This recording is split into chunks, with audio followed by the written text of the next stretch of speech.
This is the London Fintech Podcast, brought to you by your host, Mike Ballerman, bridging the worlds of suits and t-shirts, of finance and technology, bringing you insights, stories, and inspiration from the golden age of opportunity and innovation happening in London right now.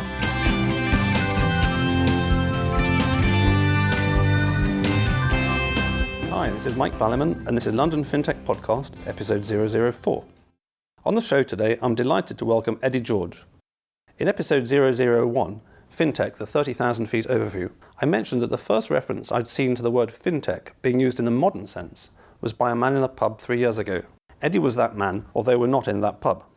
Eddie is also the founder of New Finance, which is now the leading Fintech professional network globally, with events not just in London, but now also in New York, San Francisco, just landing in Paris, and they're looking to open in Toronto and Warsaw. They also have an active YouTube channel where, in the modern way, the highlights of the events are shared for free.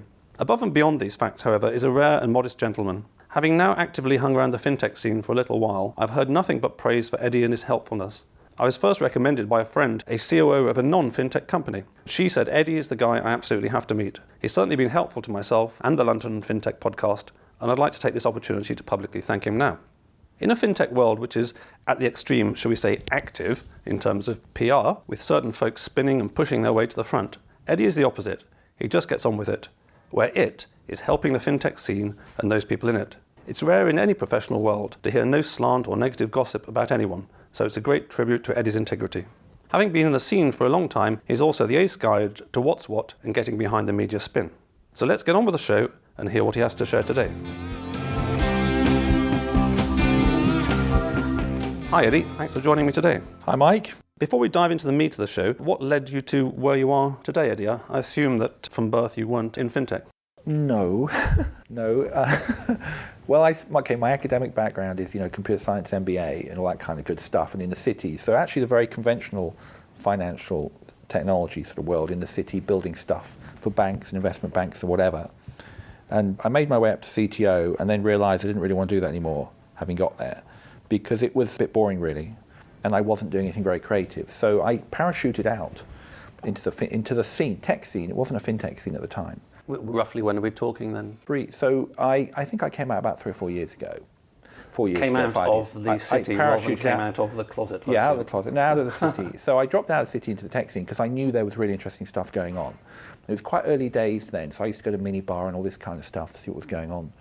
And there wasn't a group to talk about financial technology or fintech. So I thought, well, I'll start one. So I just, found a pub. And which was the pub, by the way? It was called the Bar Music Hall. Okay, so it's actually changed. It's not there anymore. It's now some other kind of bar. Oh, I see. So in 100 years' time, you'll have a blue plaque outside saying Eddie George founded New Finance there. New Finance will have taken over the world. Yeah, and it was quite funny. It was a bit like a stand-up night. It was quite funny. But I basically just emailed all my LinkedIn contacts and said, maybe we should just get together once a month for a beer and have a chat about fintech, because it's kind of interesting, and there's a big tech scene here and who's doing what. Plus, of course, the city is like 500 yards away. So you've got big tech scene Shoreditch, you've got big city, big financial scene. So I thought we ought to be talking about it. And that group grew very dramatically. It was a side project, really.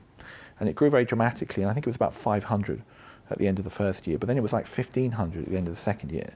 And now it's like 3,000, and we're in other countries and so on. And it's a commercial company now. So it just grew like crazy. So one of the lessons just to pick out of that for people, because there's still quite a bit of misunderstanding around innovation, about being entrepreneur, about new ideas, is that you did something which you were interested in. You did it as a side project. You didn't give up the day job and suddenly sort of jump in the deep end. It's a key point. The key point is you don't know what the market's going to do. So having a go, trying stuff, which is very much in the San Francisco DNA, so very much Silicon Valley DNA, just giving it a go to see what happens is worthwhile, basically, rather than trying to do your market research and all this kind of stuff and business plan. Actually, trying stuff to see if it works is probably the most effective sort of search pattern for value. So you just have a go, basically. I sort of inadvertently had a go, and it turned into something. Might be something, might be nothing, but why not have a go? The point is, you don't know what the market's going to do, therefore you have to jump in. Absolutely, and it's interesting you're saying you've got a dual background, as it were, in computer science and an MBA. I was quoting in the last one with James Smith the joke that I'd heard about how do you value a fintech company, the answer is $1 million for each computer scientist, and you take off $1 million for each MBA. In your case, that's sort of net zero. But on the MBA side, of course, the business academic-y kind of thing, maybe it's changing now, but always was, I'll go out there, find the gap in the market, research it, etc., etc. Well, if it's that easy, then everybody would do it.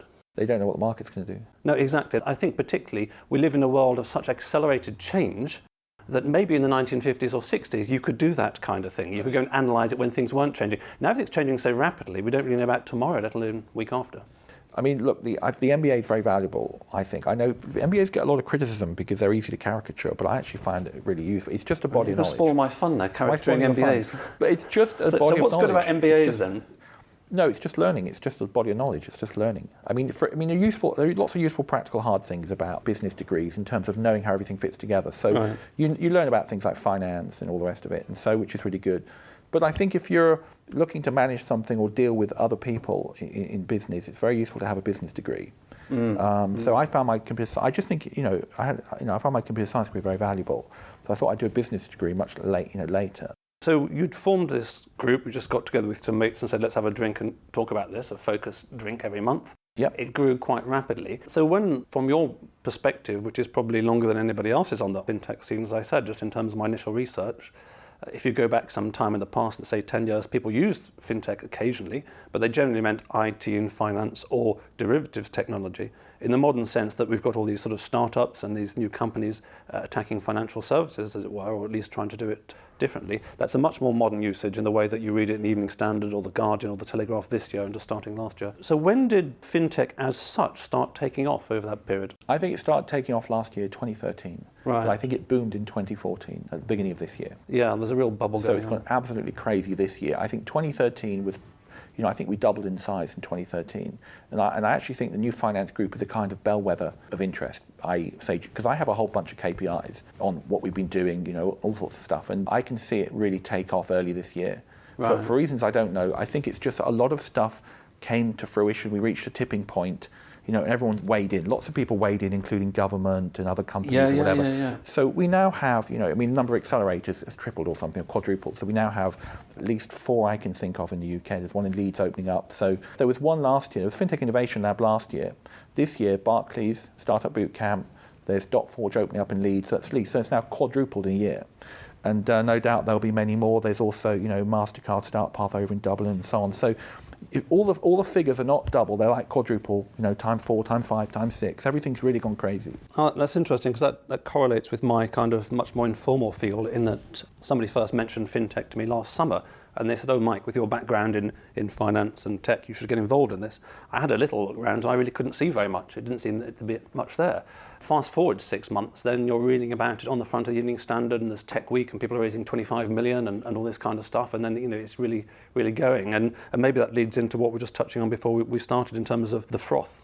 Yeah, I mean, just on the funding point, there's funding into fintech. Okay, fintech now means these new disruptive technologies. That's basically what it means. So I think of existing technology, the existing kind of enterprise tech, and then these new technologies which are essentially digital, delivered through different digital platforms, tablets and all the rest of it.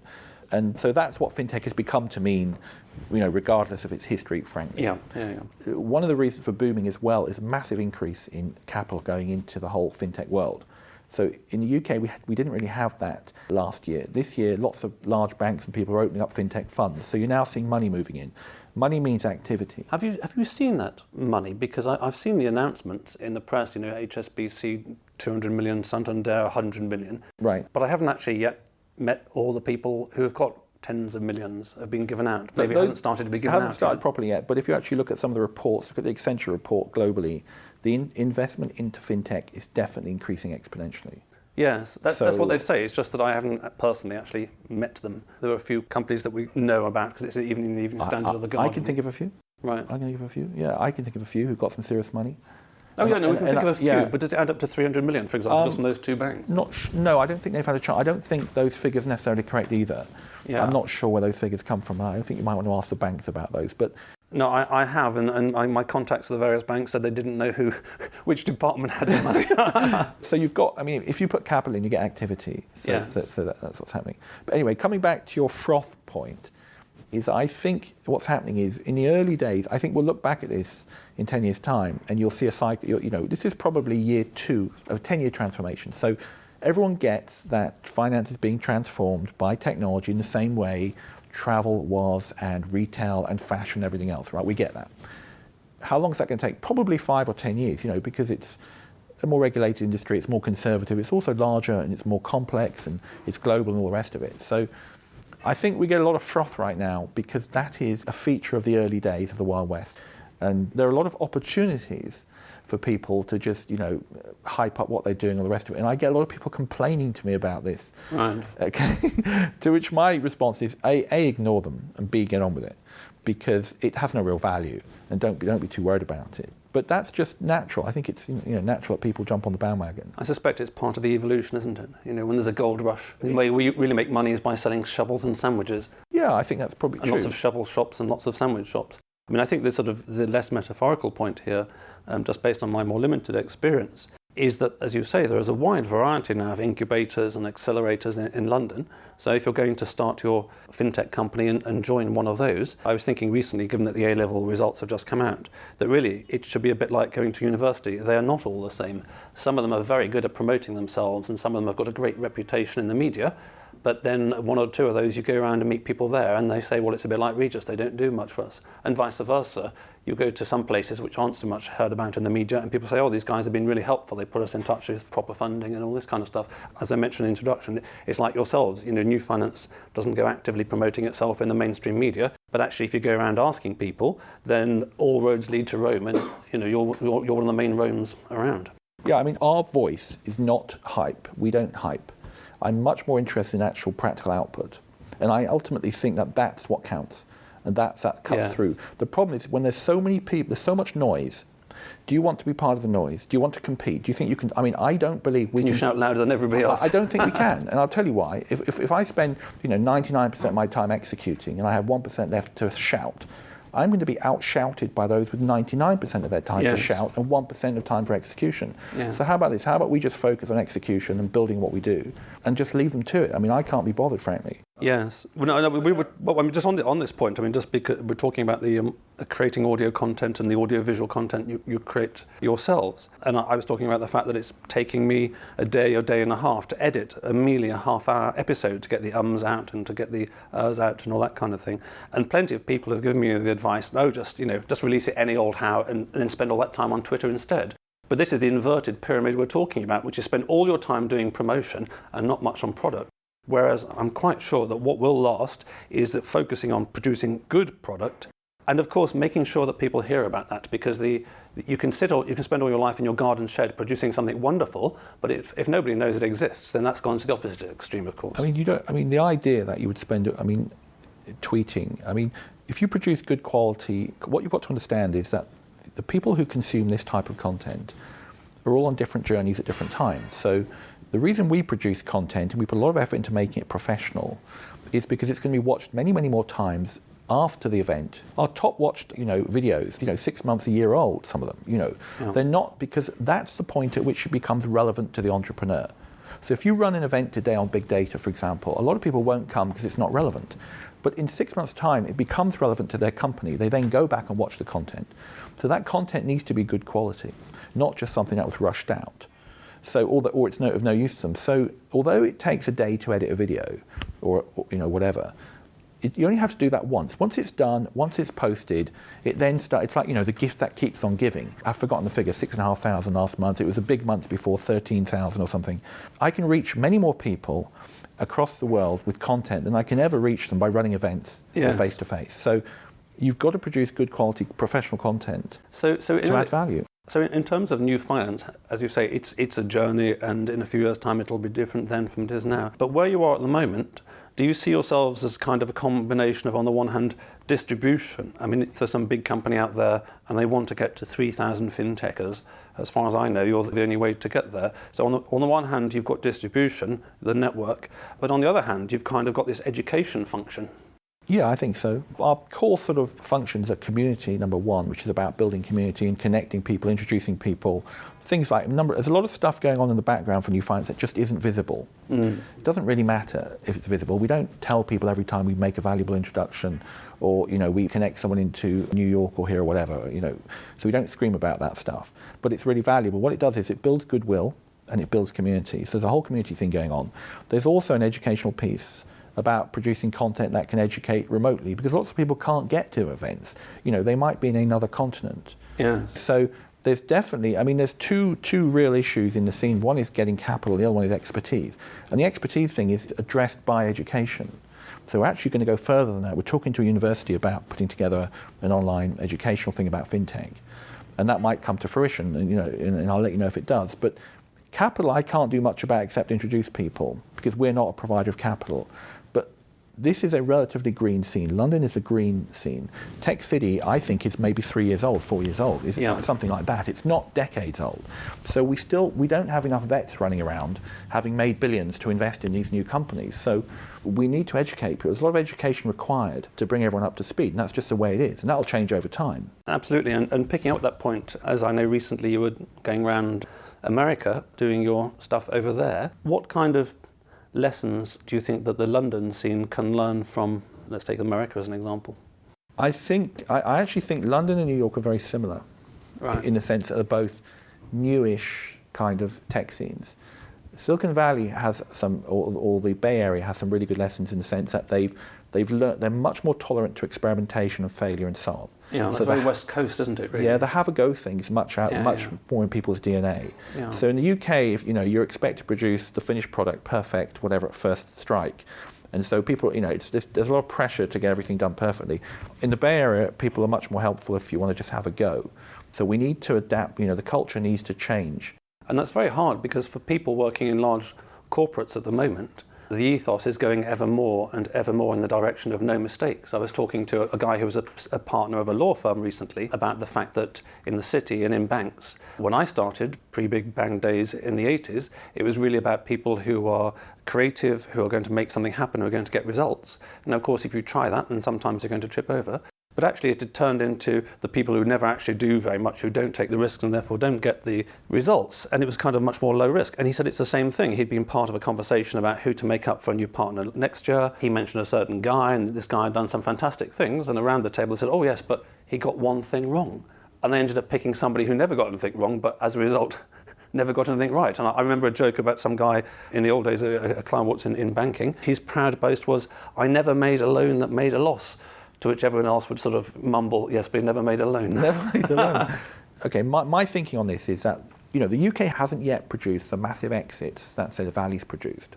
We haven't had those yet. And I think that those new companies will never be created by people looking for an ROI. What you've got to understand is this: entrepreneurship is an irrational choice.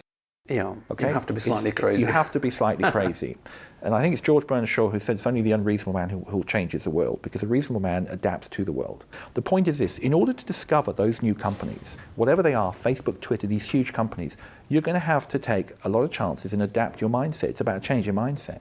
Okay, yeah. You will never create those companies by business plans and being very rational and looking for an ROI and being very sensible. So now that's just the nature of those sorts of systems. It requires a certain mindset to discover those companies. The conventional approach, the business approach, also discovers companies, but it discovers companies of a certain different type. If you're going out into the unknown in a rapidly changing tech scene, the tools you need to take are a bit of craziness, have a go, bunch of skills, ability to iterate very quickly, using your wits. It's the ability to improvise. This is the difference between sitting down on the piano and playing a set piece or being a jazz musician and improvising.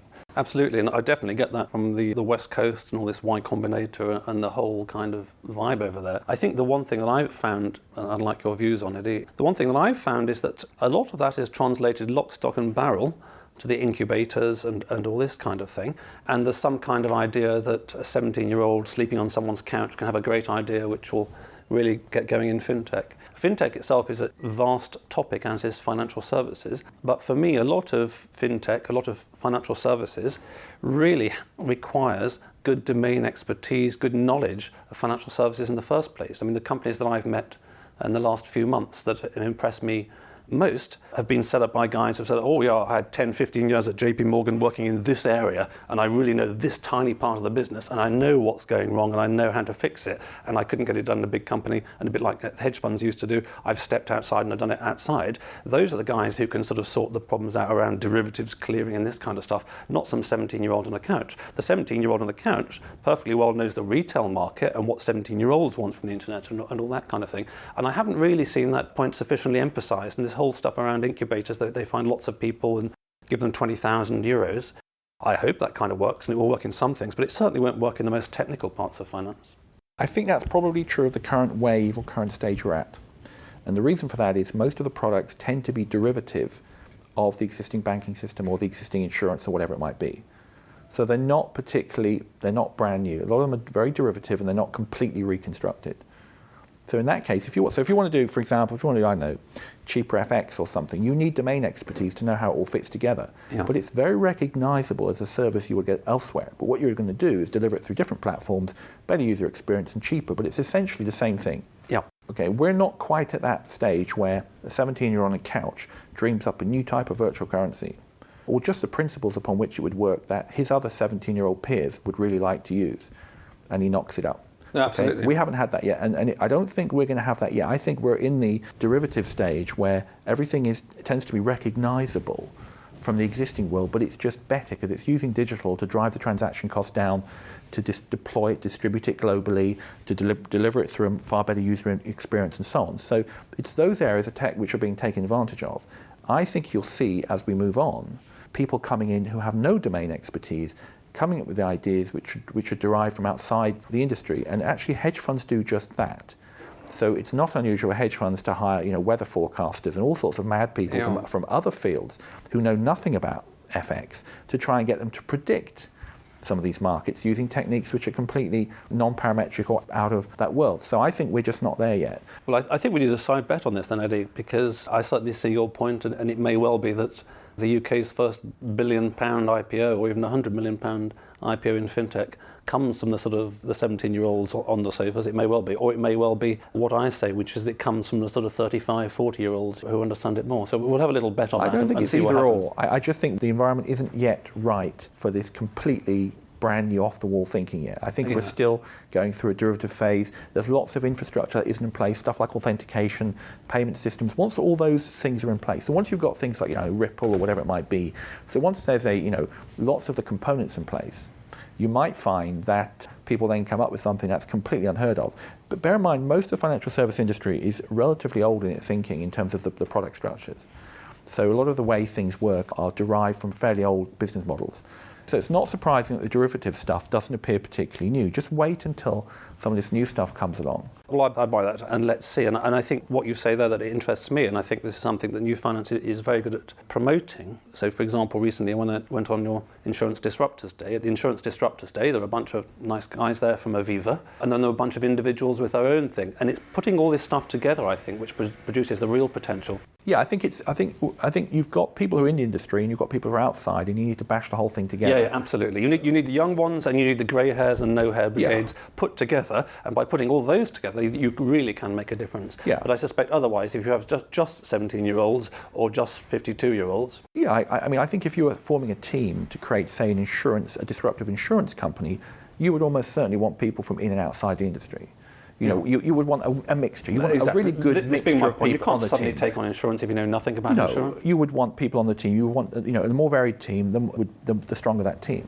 So you would want a wide range of people. Data scientists, whatever, but also actuaries and whatever, and that would be a good way to put, I think, a new company together. I actually meet a lot of companies where there's like 3 technical founders who know pretty much nothing except technology, and they don't even know where to start. They don't know about sales, marketing, strategy, production, operations, legal, HR. They know nothing about any of that stuff, and therefore the 3 of them do what they've always done, which is they just keep building tech. And they wonder why nobody kicks their door down to buy it from them. Well, funnily enough, I did such a gig last year. For 6 months, it was a fintech company, and they created a dozen products, of which they hadn't sold any. And I said, how come we've got 12 products? Oh, well, each time one doesn't sell, we come up with a new idea. Yeah. So I said, okay, well, let's go back to the first one, and let's try and close the deal on the first one. And as you say, it's year 2 on your timescale of a 10-year period. And again, in terms of my thinking about needing to blend these different spices together, You do need the people who've got the biz dev experience, as well as the people with the tech experience, as well as the people with the financial services. And a lot of people are struggling to kind of put that together at this stage. So time's going on, Eddie. It's quite a good point as we're moving into talking about the future. Are you happy answering the question, where do you think fintech's going in the next 5 years, or is it covered by your prior comments, which is that we don't really know where things are going? That's the whole I'll tell point. you, I mean, I can do the generals. So where do I think it's going? I think first you've got to understand is I think new finance, I don't mean the organisation, this new like new media, is a global phenomenon, not a local. So when I hear people say we're going to make this particular city or that particular city the centre of financial services going forward, they've got no idea what they're talking about. Okay, it's going to be a global phenomenon, and you're going to have a whole series of clusters connected through the internet, and all these technologies we're using are produced all over the place. And the markets are global. So there virtually isn't a fintech entrepreneur who doesn't have eyes on the whole global market. Why? Because they can. Yeah. You know, you get authorised in London, there are 27 other countries you can go into. You can passport into. Yeah, you know, you can go across the pond to America. I mean, why wouldn't you? So we're just scratching the surface. So what I think you're going to see is a large number of web-delivered, internet-delivered services that are far bigger and far wider ranging than sort of banks today. You know, setting up a branch network globally is virtually impossible. There's a few who try and do it, but basically... But why would you want to? It's a long time since I've been into a branch. Well, you wouldn't. Why would you want to do? But my point is that if you have a good working, say, financial service, why wouldn't you expand into as many countries as possible? So you're going to have a lot of services that are global and a lot of infrastructure that's global. Most people putting together infrastructure services, like I say, authentication payments, to underlie a lot of this stuff, are designing them to be global from day one. Yeah.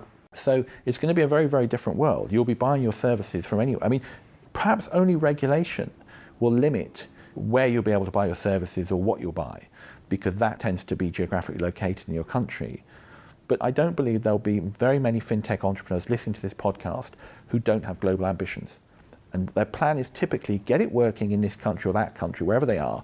Having got it working, extend it very quickly, because the costs of extending it are very cheap and it opens up new markets for peanuts. So totally different world to what we have today, where it's very, very localized. I entirely agree, and there's quite a coincidence in that we're recording this interview in the same room that I interviewed Matchy.biz about a month ago, and I was interviewing one of the co-founders at the same time as in New York. Yeah, you had the other co-founder. The co-founder Skyping into New York from South Africa at about 3 a.m. his time. Exactly. So at the same time, we both actually ended up with co-founders of Matchy. And of course, what Matchy are about is precisely enabling that step that you're talking about, which is, oh, you work in one area, okay, well, we can expand you and get you into other areas if you're working there.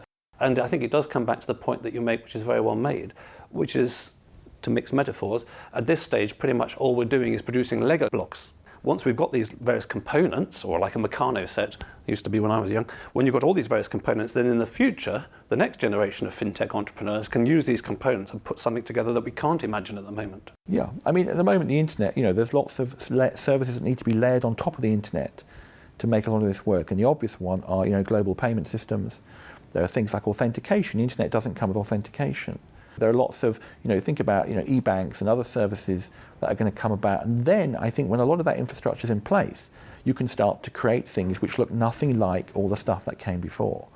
And in terms of walking the walk and talking the talk and putting your bets on what you believe, then obviously you're completely committed to being there for the next 8 years of where it's all going and seeing all this happen. I'd rather be doing this than being, frankly, working at a desk somewhere, at a grey desk somewhere. I'm not going to be retiring anytime soon, so if I'm going to have some fun, I might as well be in the tech scene. Well, I have far more fun doing this than I've had on any other, I think, in any other job I've had, because I travel and have fun and meet lots of interesting, you know, intelligent people building new systems. It's far more fun than running infrastructure for someone. Yes, I was saying to someone last week when I had lunch with them, hopefully be on the show, I've been in the city now for 30 years. Why I originally joined the city was you'd meet interesting, fun, creative people who had all sorts of views and opinions and all sorts of interests. And then that really kind of died off, certainly post-Lehman's. Right. And actually, the best thing I've got out of being involved in the fintech scene is meeting some really interesting people. I don't always agree, but you know, they're human beings. Whereas increasingly my buddies who are stuck in the big old banks getting bigger and bigger, they feel more and more like they're in the Clone Wars army and Star Wars. They're just a component in a vast machine.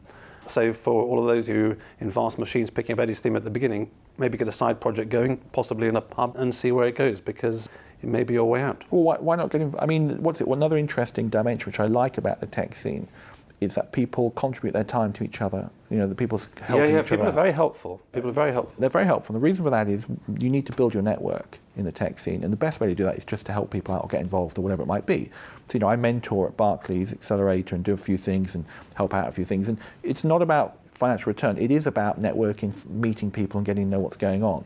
And that's a necessary part of this new scene, which I like. So if you're in a corporate, what I would do is just help out, get involved. Absolutely. And you'll meet people and build a network, and then who knows, there may come a chance for you to actually do something. And just to end on a little advert for New Finance, I think, and I genuinely think this, that one of the best ways to do that is to come along to a New Finance event.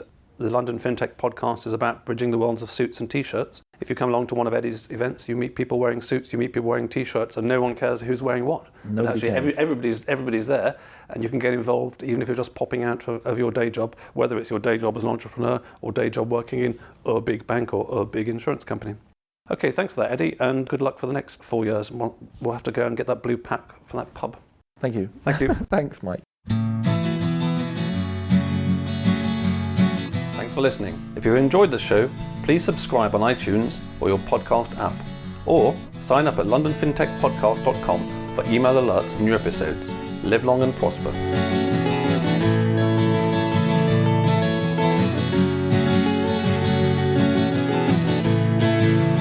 We could sit in a bender all day, watching the firelight dance, watching the firelight dance. We could walk in the mountains before dawn, watching a happy moonrise, watching a happy moonrise.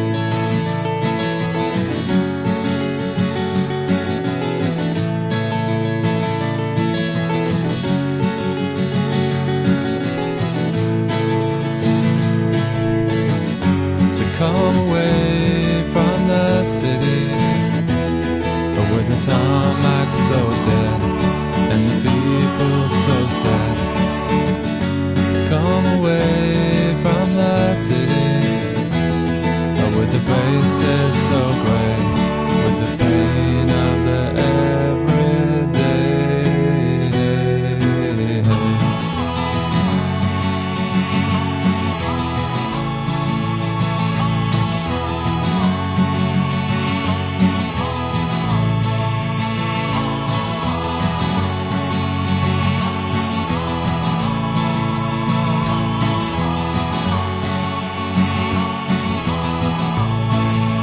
We are wild like the mountains and the trees. Can you see what I mean? Can you see what I mean? We fit in between the earth and the sky. Kiss the city goodbye, wave the city goodbye, wave the city goodbye. The city goodbye. Watch the firelight dance with me. Watch the firelight dance with me. Watch the firelight dance with me. Watch the firelight dance with me. Watch the firelight dance with me. Watch the firelight dance with me. Watch the firelight